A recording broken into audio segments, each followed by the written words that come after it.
Hello, Namaste, Salam Alaikum, Sat Sri Akal. Welcome back to another session with your VahChef at whatever.com. Today I want to teach you one of these festive bread, kind of a flat bread, lot of times made for all the festivals in India, and it is called with different names.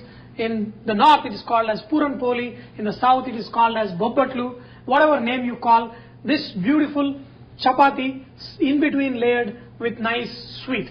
So today we are going to use chana dal. You can also stuff this sweet chapati with suji halwa, and my mom always used to make it and we used to love it. I have boiled this till a point where if you press it should get mashed. Now I have to convert this chana dal into a beautiful dessert stuffing that will go in between the layers of our chapati. I have drained this chana dal when it is really hot. That is why my chana dal is dry without any moisture. But if you remove and you see moisture, what you can do is spread it on a paper towel and let it be a little bit dry, because that way you can make this powder very easily.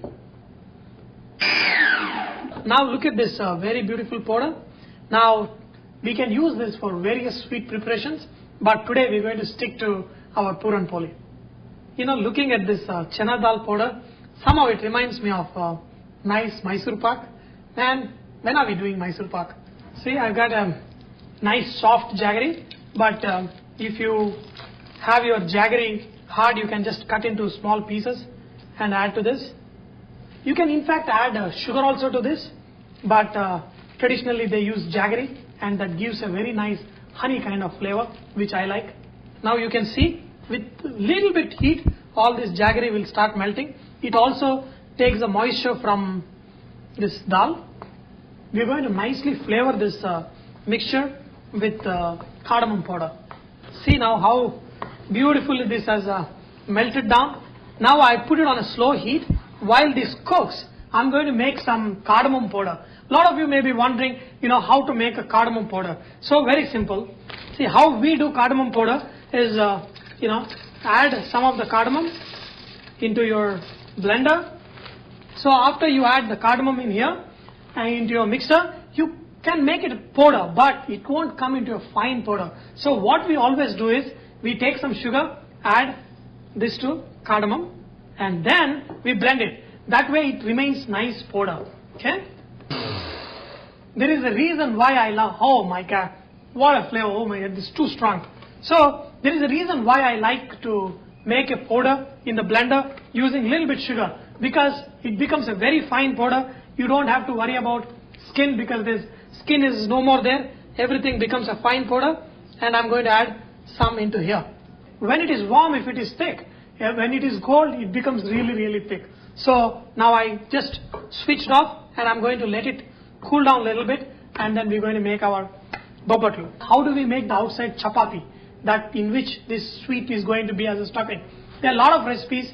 You can even make with chapati dough. There are people who make with just maida, a little bit salt and water, and make a dough.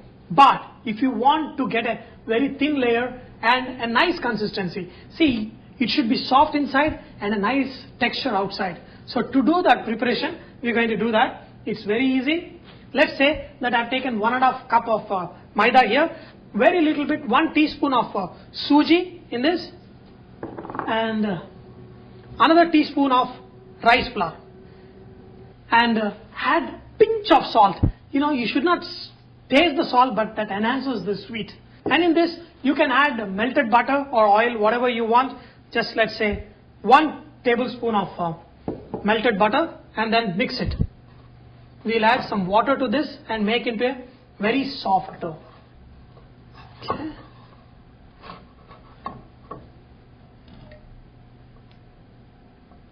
Very soft dough. It should be literally sticking to your hand. Once this chana and jaggery mixture gets cooled down, just make into a round, small lime size balls and keep it aside. Now we are going to make this bobatlu. I've got some nice plastic sheet here. What you can do is take a little bit of oil, and now you want this bread dough half the size of your sweet. That is when you will get a very nice bobatlu. The dough, put it on a plastic sheet, press it, okay, and then put this mixture inside. Just pull the edges together. Okay. See, the dough has to be soft. Only then you can do this. Okay. Look at this. Beautiful. Even kachoris. When I show kachoris, you will see that, you use similar kind of mixture. Okay. Now, wow. Look at this. Beautiful. Wow. This is even better. Okay. So we'll make 3 more.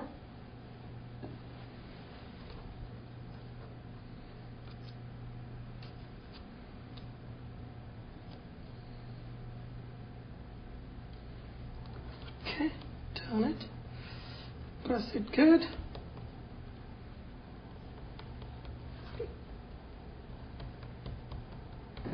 See, I can cook 3 at a time.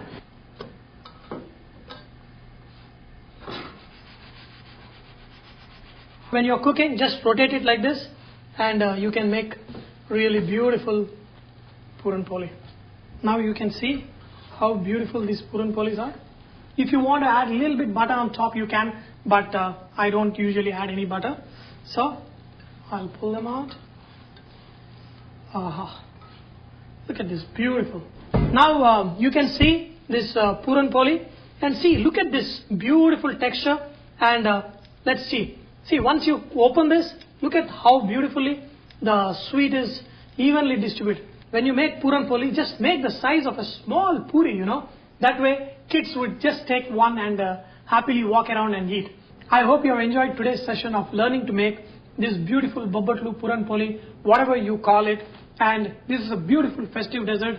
And for your next festival, you definitely make this Puran Poli and your family will love it.